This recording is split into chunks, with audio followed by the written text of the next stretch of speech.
창업을 하자마자 제 정신없이 문매를 맞았어요. 영업이익도 뭐 거의 안 나오고 계속 적자에 매출도 급감하고 고정비는 계속 유지되면서 그러면서 정말 어려운 시간을 보내면서 진짜 바퀴벌레처럼 2년, 3년을 버텼어요. 그리고 나서 이제 다시 시작을 하려고 보니까 자금이 한 개도 안 남은 거예요. 그 순간 B한테 연락이 왔어요.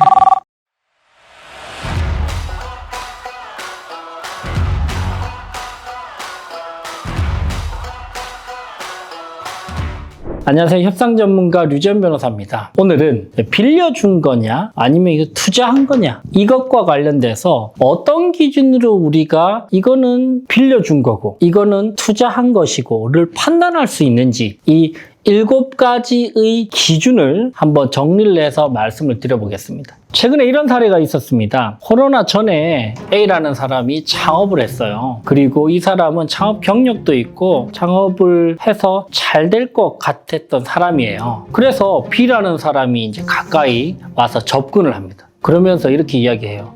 야, 내가 오랫동안 너를 지켜봤는데 너 뭐 여러 가지 가능성도 워낙 있고 또 내가 너를 워낙 믿다 보니까 네가 창업한 아이템도 나는 좀 지금 너무 좋은 것 같아서 내가 한 3억 원 정도 투자를 할게 라고 3억 원 정도를 투자를 해줬어요.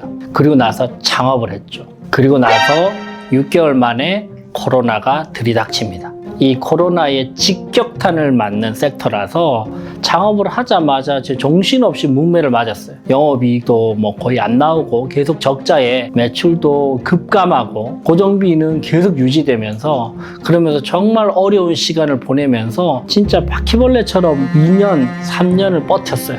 그리고 나서 이제 다시 시작을 하려고 보니까 자금이 한 개도 안 남은 거예요. 그 순간 B한테 연락이 왔어요.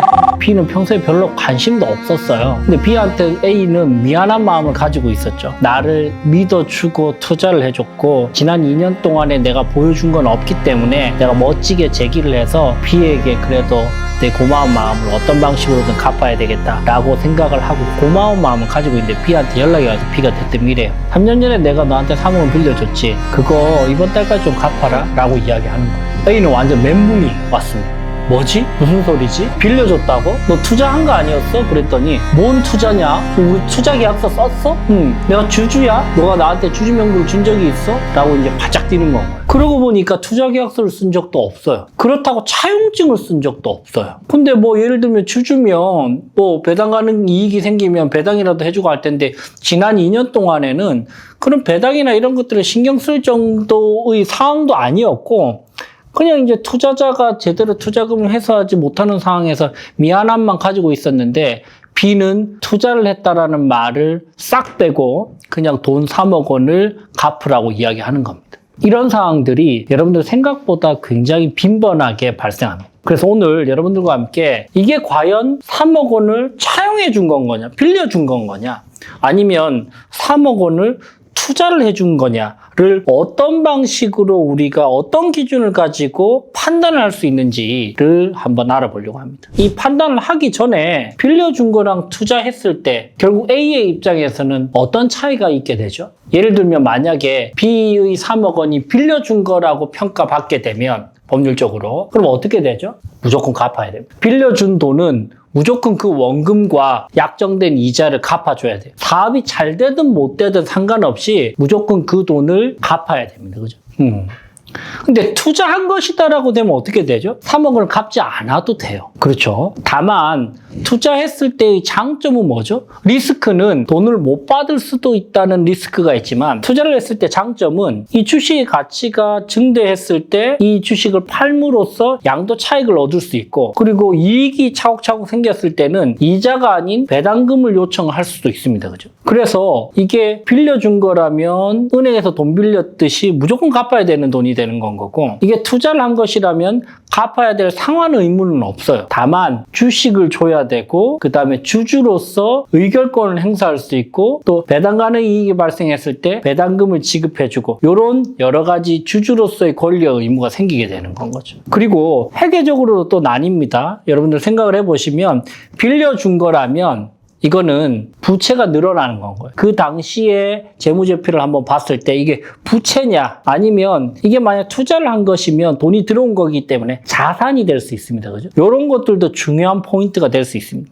자, 이 상황에서 우리가 빌려준 거냐 투자냐의 기준을 7가지 한번 들어보겠습니다. 첫 번째는 입금 당시에 통장에 어떤 명목으로 찍혀 있는지를 확인해 보시기 바랍니다. 3년 전에 계좌를 다시 한번 확인을 했어요. 입금 내역을. 그래서 뭐 차용금이라고 찍혀 있다거나 투자금이라고 찍혀 있다거나 이런 부분에서 명시가 되어 있는지를 한번 파악을 해 보십시오. 두 번째는 서면 합의서가 있는지 확인해 보시기 바랍니다. 예를 들면 차용증이 있다면 이건 빌려준 거겠죠. 그죠? 명확하게. 근데 투자계약서나 주주관계약서가 있다면 이거는 투자한 것일 겁니다. 그죠? 찾아보시기 바라고요. 세 번째는 주주 명부를 확인해 보세요. 3억 원을 입금을 해주고 주주 명부에 등재가 되지 않았다면 주주가 아니라는 건 거예요. 투자가 아니라는 건 거예요. 이거는 차용이라는 건 거예요. 그죠?